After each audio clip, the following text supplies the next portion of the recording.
চারপাশে অনেক কিছু মনে হবে, আপনার বাড়ি আছে, গাড়ি আছে, স্ট্যাটাস আছে, টাকা পয়সা, প্রতিপত্তি সব আছে। আদতে আপনি একা।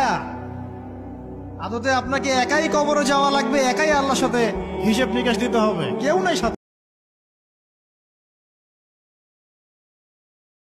যে নিজের স্বপ্ন পূরণ করবার জন্য ব্যস্ত থাকে, দুনিয়া কে তারে ভালোবাসলো, কে তারে মূল্যায়ন করলো, কে করলো না, এটা নিয়ে সে কোনো পরোয়া করে না। বিকজ সে জানে যদি আমি আমার লক্ষ্যে পৌঁছাতে পারি, যদি আমি আমার স্বপ্নকে বাস্তবায়ন করতে পারি,